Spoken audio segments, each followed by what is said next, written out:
As part of efforts to ensure holistic support for rape survivors and other forms of sexual violence, and in commemoration of the ongoing 16 Days of Activism against gender-based violence, Invictus Africa has released a survival guide as a practical guide for survival of rape and other forms of sexual violence.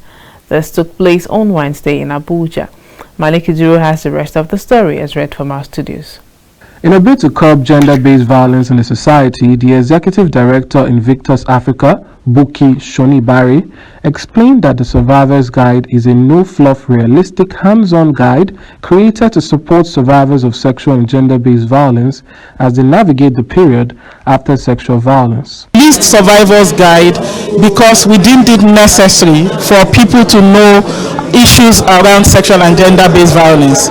During these 16 days of activism, we realized that there is a knowledge gap in terms of even basic concepts like consent is still very contentious. People still don't understand what consent is. Some husbands still do not believe that their wives could be raped. Lies. There are so many lies and myths around sexual and gender-based violence that we believe that people should actually be aware of. The third part is actually know your right as a victim or as a survivor. So what's your right? So there are rights of survivors that have been enshrined in the Constitution of Nigeria. While lending a voice, Country Director Amnesty International Nigeria, Osai Ojigo, noted that the government should address inequality affecting vulnerable and disadvantaged people, especially women and girls. The government last year declared a state of emergency GBV. The purpose was in response of the spike in cases of gender-based violence that existed as a result of the lockdown. But since then, there has been a slowing down of their response. One of the things they promised us was that they were going to implement the Violence Against Persons Prohibition Act in all the states of the Federation. Crime of rape has certain elements.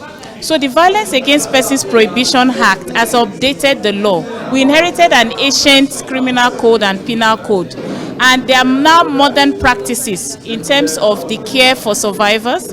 Also speaking, the German Green Foundation, Sema Ede, said there is a need for gender equality in politics. Platform also to ensure that there is gender democracy, there's gender equality, women understand the issues. That is not to say we need more women in political office, because we've come to realize that having female senators doesn't necessarily mean that they will represent us in Senate, but having women who truly understand the importance of women and gender equality and why sexual and gender-based violence is an issue.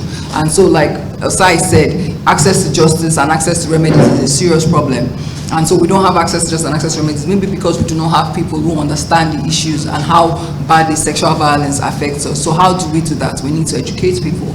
We need to do our advocacy around even women in Senate, women in politics, women in leadership, on why it is important for them to protect people from sexual and gender-based violence. And they believe that with this development, survivors will feel supported, and that the people who are in their lives also are provided with the language to truly support them and not further, knowingly or unknowingly, contribute.